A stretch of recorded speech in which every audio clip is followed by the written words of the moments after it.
오늘 하나님의 말씀을 보시겠습니다. 하나님의 말씀은 시편 14편 1절에서 5절로 누가복음 17장 20절에서 21절 두 곳을 보겠습니다. 제가 읽어드리겠습니다. 시편 14편 1절에서 5절이 되겠습니다. 어리석은 자는 그 마음에 이르기를 하나님이 없다 하는도다. 그들은 부패하고 그 행실이 가증하니 선을 행하는 자가 없도다.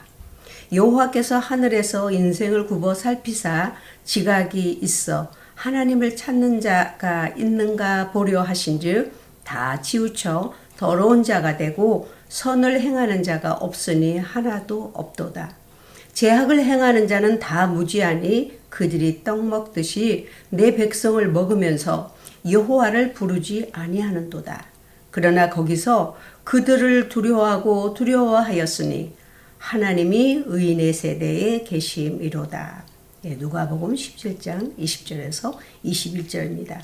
바리새인들이 하나님의 나라가 어느 때에 임하나이까 묻거늘 예수께서 대답하여 이르시되 하나님의 나라는 볼 수 있게 임하신 것이 아니요 또 여기 있다 저기 있다고도 못하리니 하나님의 나라는 너희 안에 있느니라. 아멘. 오늘 하나님 말씀은 의인의 세대라는 제목으로 말씀을 전하기로 원합니다. 하나님께서는 의인의 세대에 계심이라 라고 하셨습니다. 오늘 두 가지 본문을 통해서 하나님을 없다고 부인한 자들과 하나님은 너희 안에 있다 하신 예수님의 말씀을 통해서 과연 하나님의 나라는 어떤 자 안에 계실까라는 말씀으로 함께 나누고자 합니다. 우리 시편 14편 1절에서 우리 5절까지 보았습니다. 거기 1절에 어리석은 자는 그 마음에 이르기를 하나님이 없다 하는도다 라고 그랬어요. 시편 54편도 똑같은 말씀이 있습니다. 어리석은 자들은 그 마음에 이르기를 하나님이 없다 하는도다. 그들은 그 마음이 부패하며 가증한 악을 행하며 라고 하셨고 선을 행하는 자도 없다라고 말씀하십니다. 어리석다라는 것은 우리가 그냥 생각하는 어리석은 사람이야 라고 이렇게 간단한 표현으로 그냥 우리는 비유를 하고 있지만 실상은 이 어리석다라는 뜻은 악인이라는 뜻입니다. 또한 하나님을 두려워하지 않는다는 거죠. 악을 행하는데 오히려 근거 없는 두려움에 사로잡혀 산다라는 뜻이에요. 어리석다라는 것이. 그래서 신의 존재를 부정하고 부인하면 두려울 것이 없어야 되지 않겠어요? 세상에는 자기밖에 없는 것인데도 불구하고 그들은 두렵고 불안합니다. 그렇기 때문에 다른 사람의 것을 빼앗아야 하고 또 남을 죽여야 자기가 산다는 생각을 하는 거죠. 왜 그럴까요? 모든 사람에게는 양심이 있기 때문입니다. 양심으로 하나님 계심을 알도록 인간을 지으셨고 또한 창조된 모든 만물을 보고도 하나님의 계심을 알 수 있도록 주님이 우리를 지으셨어요. 자신은 몰라도 그래서 양심이 두려운 것입니다. 그러므로 그들의 소행은 가증하고 부패되었고 하나님이 알 수 있는 양심이 파손되었다라고 이렇게 말씀하고 계십니다. 로마서 1장 20절을 우리가 함께 한번 읽어보겠습니다. 창세로부터 그의 보이지 아니하는 것들 곧 그의 영원하신 능력과 신성이 그가 만드신 만물에 분명히 보여 알려졌나니 그러므로 그들이 핑계하지 못할지니라. 창세로부터 하나님께서 보이지 않은 것 영원하신 능력과 신성이 하나님이 만드신 만물 속에 다 들어있으므로 우리가 볼 수 있다라고 말씀하십니다. 그래서 우리는 하나님 앞에 섰을 때 나는 하나님 몰라서 믿지 못했어요. 그렇게 말할 수 없다라는 거죠. 그는 무엇으로 심판을 받을까요?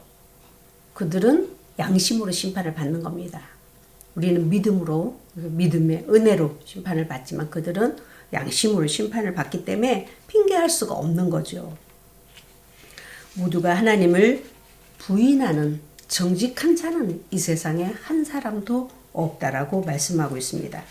그들의 결과에 대해서 하나님은 참 무서운 말씀을 하신 게 있어요. 로마서 우리가 1장 20절을 읽었는데 24절, 26절, 28절 보면 내버려 두사, 내버려 두신다, 내버려 두라 이렇게 이런 말씀이 있어요. 1장 24절에는 정욕대로 내버려 두라. 1장 26절에는 부끄러운 대로 내버려 두사. 또 1장 28절에는 그 상실한 대로 내버려 두사. 2장 5절에는 그날에 임할 진노를 그는 쌓아가고 있다라고 말씀하고 계십니다. 그들은 죄를 쌓아가고 있고 그 진노를 쌓아가고 있고 수치를 쌓아나가고 있고 그리고 그 상실한 마음대로 그냥 정욕대로 사는 거죠. 이렇게 하나님께서는 그 어리석은 자들을 하나님을 부인한 자들에 대한 말씀을 오늘 14장 1절에서 4절까지 했습니다. 오늘 14절 본문에 14절 14절 5절을 우리가 함께 한번 읽어보겠습니다. 그러나 거기서 그들을 두려워하고 두려워하였으니 하나님이 의인의 세대에 계심이로다 라고 말씀하고 계십니다. 예, 그들은 두려워하고 두려워했으나 하나님은 어디에 계신다라고 말씀하고 계십니까? 하나님은 의인의 세대에 계신다라고 말씀하고 계십니다. 예, 그렇습니다. 하나님께서는 의인의 세대에 계시고 의인의 심령 안에 계십니다. 의인은 어떠한 자가 의인일까요? 다 아시겠지만 우리는 대표적인 노아를 한번 볼까 합니다. 노아는 하나님께 은혜를 입었더라 그랬어요. 그 은혜로 의인이 됐다고 그랬어요. 거저된 거죠. 거저. 무엇을 잘해서가 아니라 하나님이 은혜를 주셔서 의인이 되었고 의인은 하나님과 동행하였다라고 그랬어요. 아담에서 노아까지는 10대입니다. 10대를 지나는 동안에 약 한 1600년 동안을 지나면서 의인이 나타나지 않습니다. 하나님 은혜 입은 사람이 없어요. 의인의 세대가 없었죠. 근데 이 노아 때에 비로소 노아를 의인이라고 칭합니다. 그리고 그 의인이 태어났을 때에 이제 심판을 시작하는데 사람 지으심을 한탄하셨죠. 그동안의 10대 가운데 너무나 사람들이 죄악이 관영했다고 그랬어요. 죄가 너무 관영하여서 하나님은 그들을 사람으로부터 가축과 공중의 새까지도 다 홍수로 멸해야 될 거라고 말씀해 주셨어요. 노아는 100년 동안 방주를 지을 때 모든 사람들은 시집가고 장가가고 먹고 마시면서 그들은 단 한 사람도 하나님을 찾지 아니하였다 그랬습니다. 하나님을 찾지 아니하는 그들은 의인의 반열에 들어가지 못합니다. 오직 의인된 노아의 가족 8명만 구원을 받게 됩니다. 우리가 창세기 6장 8절에서 9절을 한번 읽어보겠습니다. 함께 읽겠습니다. 그러나 노아는 여호와께 은혜를 입었더라. 이것이 노아의 족본이라. 노아는 의인이요 당대의 완전한 자라. 그는 하나님과 동행하였으며 라고 말하고 있습니다. 하나님께서는 의인이 계실 때 함께 하세요. 의인의 세대에 노아의 세대에 함께 계셨습니다. 노아의 세대뿐만 아니라 창세기 15장을 보면은 아브라함이 하나님을 믿음에 의인의 칭을 받았다고 칭의장이라고 그러죠. 창세기 15장을 칭의장이라고 하는데 의인으로 여김을 받았나니라고 합니다. 의인의 세대에 하나님이 함께 하십니다. 우리가 로마서 4장 23절을 한번 같이 읽어보겠습니다. 그에게 의로 여겨졌다 기록된 것은 아브람만 위한 것이 아니요 의로 여기심을 받은 우리도 위함이니 곧 예수 우리 주를 죽은 자 가운데서 살리신 이를 믿는 자니라 라고 말씀했어요. 그러니까 아브람이 하나님을 믿음에 의인이 되었다. 우리 또한 아브람뿐만이 아니라 우리도 의인을 되기 위해서는 예수 그리스도가 십자가에 못 박아 내 대신 내 죄 대신 죽으시고 다시 이제 죄를 벗어버리고 부활하신 그 주님을 믿는 자는 이와 같이 의인의 여김을 받는다 했으므로 우리는 예수 그리스도를 믿음으로 칭의 의인이 되었다. 우리 죄는 주님께 주님의 의가 내게 임함으로 말미암아서 그래서 의인이란 신분이 변화되는 거죠. 이걸 보고 인침 받았다라고도 해요. 소돔과 고모라성 우리가 잘 아시잖아요. 이렇게 아브라함은 의인의 취급을 받아서 하나님 나라가 그 안에 있었고 하나님이 함께 계셨어요. 그런데 롯은 소돔과 고모라성으로 들어가 멸망을 당하는 거죠. 그때 아브라함이 하나님께 기도합니다. 하나님, 소돔과 고모라성을 멸망시키지 마시옵소서. 거기에 의인이 있으면 어떡하시겠습니까? 라고 말할 때 하나님이 단 한 명도 의인이 없어서 그 땅을 멸할 수밖에 없다라고 말씀하십니다. 이와 같이 하나님께서는 세상이 환난 가운데 있고 질병 가운데 있고 어려움 가운데 있다 할지라도 의인의 세대 가운데 계십니다. 또한 의인의 심령 안에 계십니다. 우리 안에 계십니다. 믿음의 사람 안에 하나님 나라가 계십니다. 누가복음 17장 오늘 본문 20절에서 21절에 바리새인들이 예수님께 질문하죠. 어느 때에 하나님 나라가 임합니까? 라고 묻습니다. 예수님은 말씀하시라 하나님 나라는 눈으로 볼 수 있는 게 아니다. 또 여기 있다 저기 있다 말하지 말라. 그래서 말세에는 많은 사람들이 하나님이 여기 있다 이리 몰리고 저기 있다 저리 몰려서 그래 이단이나 사악한 영들에게 미혹을 받는 거죠. 하나님의 나라는 여기 있는 것도 아니고 저기 있는 것도 아니고 하나님 나라는 너희 안에 있다 이렇게 말씀해서 의인 안에 있다라고 말씀하십니다. 하나님의 나라는 의인의 세대 가운데도 역사를 하셨지만 하나님의 나라는 의인의 심령 성전에 계십니다. 다시 한번 아까 말씀드린 대로 예수 그리스도를 구세주로 믿어 의인된 한 심령 안에 하나님 나라가 있습니다. 천국이 내려와 계십니다. 우리가 천국으로 올라갈 수는 없잖아요. 예수 그리스도께서 천국을 가지고 이 땅에 내려오셨습니다. 예수를 믿는다 한 사람 한 사람 안에 육신의 눈으로는 하나님 나라를 볼 수 없어요. 주와 함께 하심도 잘 못 보죠. 그러나 감동으로 또 영감으로 직감으로 또 볼 수 있지만 더 중요한 건 믿음의 눈으로 볼 수 있는 것입니다. 우리가 믿음으로. 예수님께서는 산상수훈의 말씀 팔복을 전하죠. 그 팔복 중에서 첫 번째 하신 말씀이 이렇게 합니다. 심령이 가난한 자는 복이 있나니 천국이 그의 것임이라. 이렇게 말씀해 주셨어요. 심령이 가난한 자 안에 하나님의 나라가 있다는 거죠. 천국이 있다라고 말씀하고 계십니다. 심령이 가난하다는 것은 물질적인 가난이란 얘기가 아니잖아요. 내 마음을 비우고 내 뜻을 하나님께 굴복시키고 하나님의 뜻을 세우고자 하나님을 모시고자 하는 심령을 말하고 있습니다.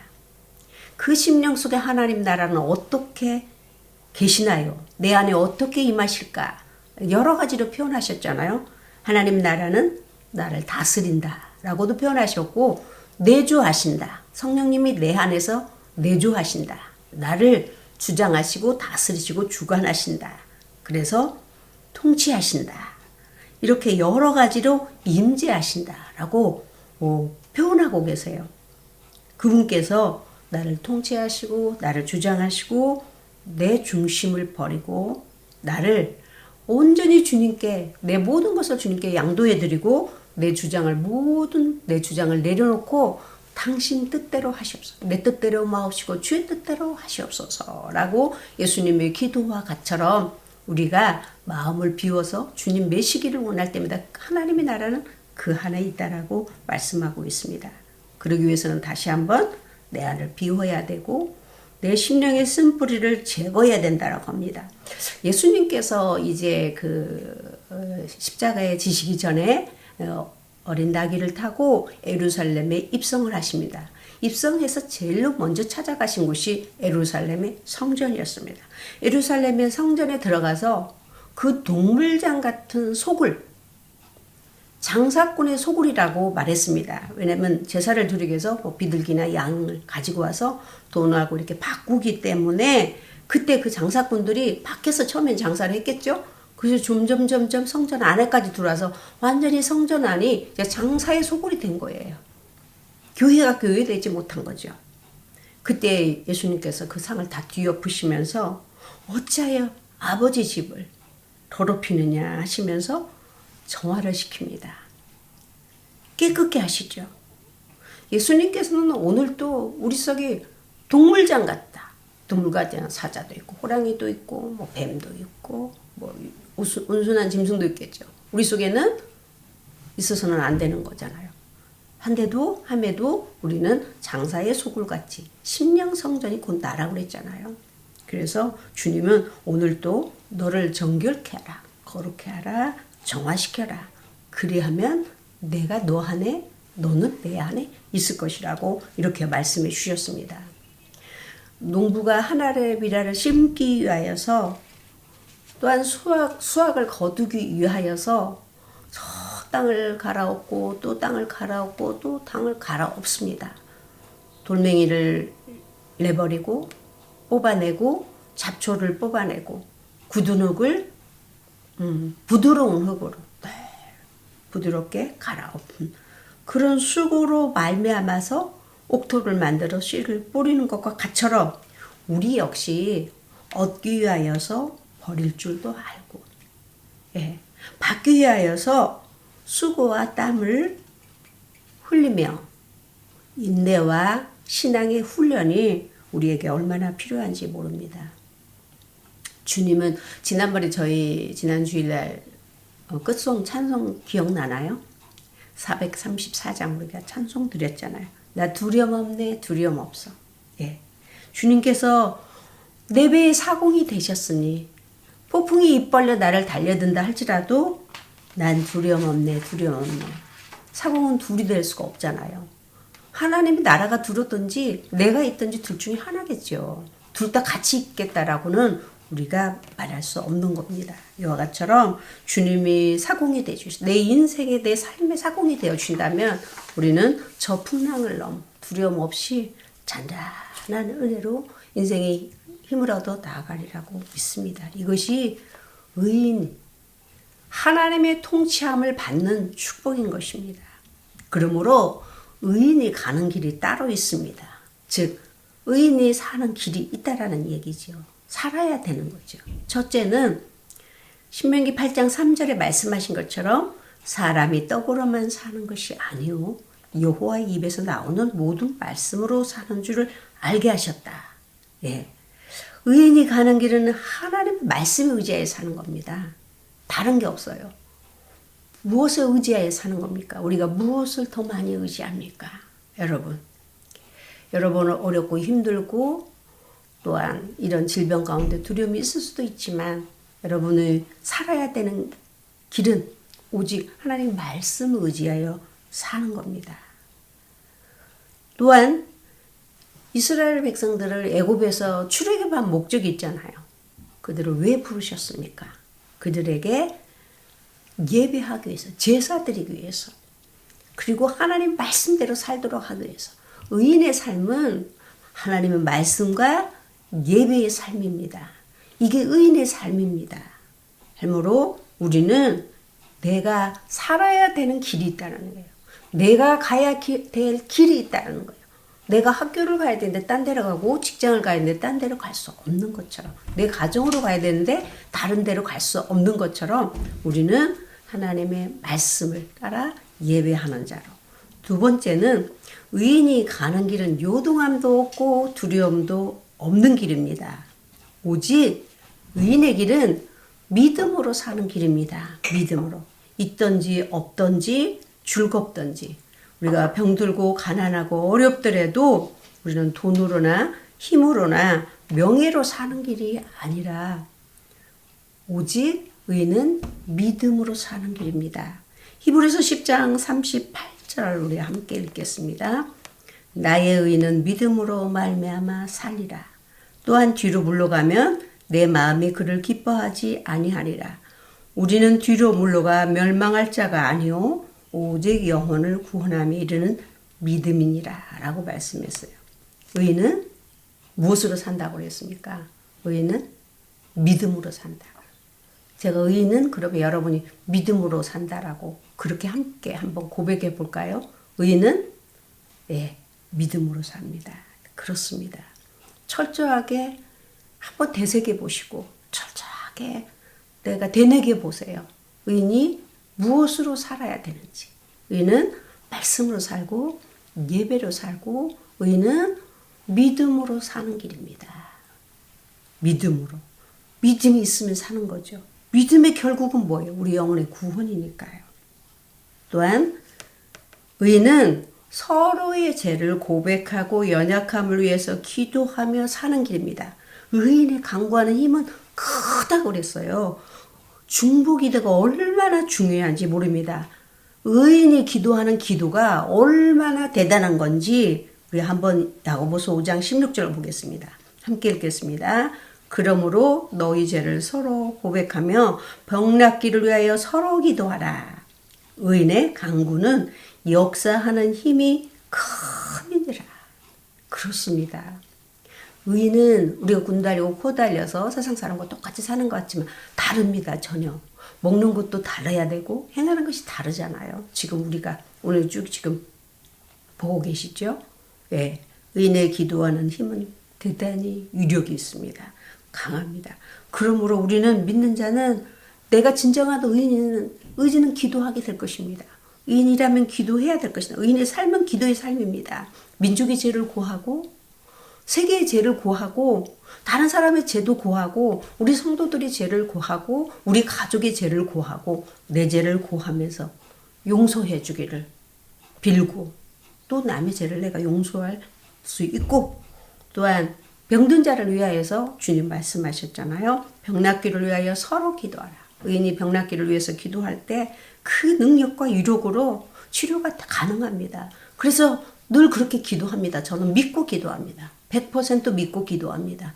내 기도를 하나님이 들으시고 지금 어디선가 병들어 고통하며 괴로워하며 슬퍼하며 여인의 취급을 받지 못하는 저 아프간 같은 곳에도 여인들의 하나님의 도우심으로 사람의 대접을 받고 저 북한에 정말 생명을 담보 잡히고 자유를 담보 잡힌 그들에게 자유와 생명을 주시기를 기도합니다. 네, 우리의 유력과 능력이 그 기도는 반드시 기적이 일어나고 역사가 일어날 줄로 믿습니다. 엘리야가 3년 6달 동안의 가뭄 땅을 위해서 의인의 간구가 이루어지잖아요. 의인의 기도로 말미암아서 그 메마른 땅에 비를 내린 것처럼 우리의 기도가 모아짐으로 말미암아서 이 땅의 질병이 종식되고 세상이 다시 한번 변화되는 놀라운 역사가 일어날 줄로 믿습니다. 주님은 마지막 우리 의인에게 하시는 말씀이 있습니다. 시편 37편 29절에서 30절을 함께 읽겠습니다. 의인이 땅을 차지하며 거기서 영원히 살리라. 의인의 입은 지혜로우며 그의 혀는 정의를 말하며 그의 마음에는 하나님의 법이 있으니 그의 걸음은 실족함이 없으리로다. 아멘. 이런 의인이 되시기 위해서는 축원합니다. 의인의 입에는 지혜가 있고 의인의 혀는 올바름을 말하고 정직함을 말하고 의인의 마음에는 하나님의 법이 있으니 내 걸음이 실족치 아니한다는 것입니다. 이 의인을 하나님께서 도와주세요 해서 돕는 게 아니라 내가 스스로 의인의 길을 걷게 된다면 이와 같은 하나님의 축복으로 영역이 넓어지고 또한 삶이 풍요해진다라고 말씀하고 계십니다.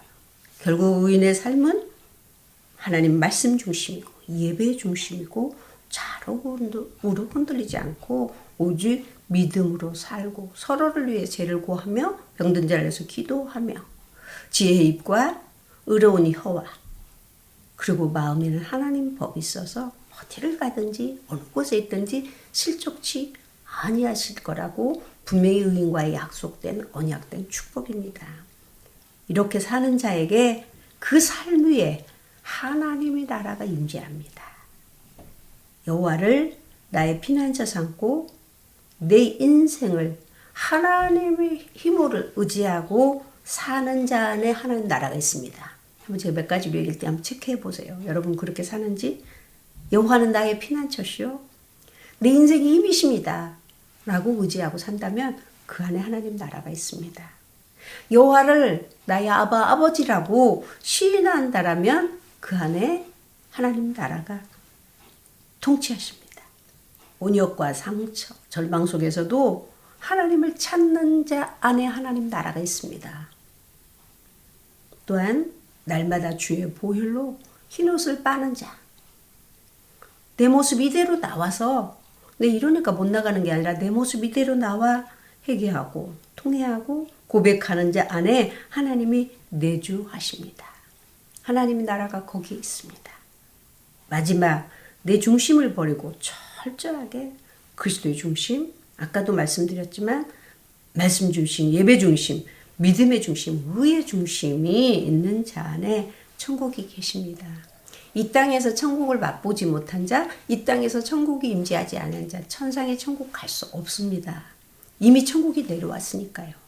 우리가 천국 가서 천국을 만나는 게 아니고 이 땅에서 예수 그리스도를 믿음으로 말미암아서 지상 천국이 내 심령에서 이루어질 때에 우리는 천상 천국이 이루어진다라고 말씀해 주셨습니다. 오늘 이 하나님의 말씀을 통해서 무엇을 가르침을 받으셨나요? 네, 의인의 삶, 의인이 따로 가는 길에 대해서 한 번 더 여러분이 생각하시고 말씀과 예배로 사는 것, 의인은 믿음으로 사는 것, 의인은 서로를 위해서 축복하며 기도하며 사는 것, 의인은 지혜롭고 말씀의 법이 내 안에 있고 올바른 말을 하고 정직한 자로 사는 것이라는 말씀을 여러분이 듣고 배웠으면 삶에 옮기는 축복이 있어야 될 줄로 믿습니다. 아무쪼록 의인을 삼아주신 주님께 감사하고 의인의 길에 있게 하심에 감사하고 의인으로서 하나님을 알고 하나님의 나라가 임하게 하신 것을 감사합니다. 의인의 길에서 여러분은 한치도 벗어나지 마시고 어떠한 일을 당하더라도 뒤로 물러설 자가 아니라고 하신 것과 같처럼 물러서지 아니하는 의인의 자리에서 의인의 세대를 이루는 여러분이 되시기를 예수 이름으로 축원합니다. 네, 기도하겠습니다. 자비롭고 내려오신 나의 사랑하신 하나님 아버지, 병들고 또한 하나님을 모른다 예면하며 또한 죄악을 밥 먹듯이 하며 믿음의 백성들을 미워하고 정죄하고 판단하고 사는 자들을 불쌍히 여겨주셔서 우리와 같이 의인의 자리에 있게 하여 주시고 그들 안에도 하나님 나라가 이루어지도록 역사하시기를 간곡히 원하고 기도합니다. 의인은 오직 믿음으로 살리라 하셨습니다.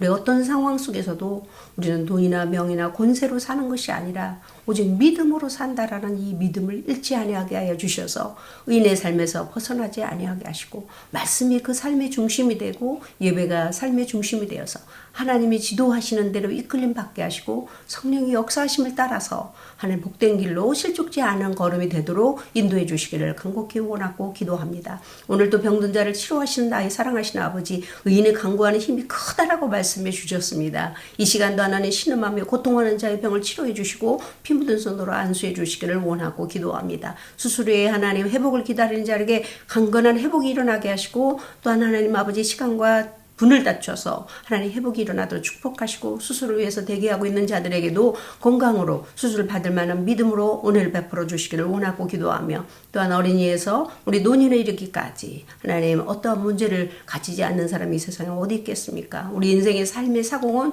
오직 주님이시라.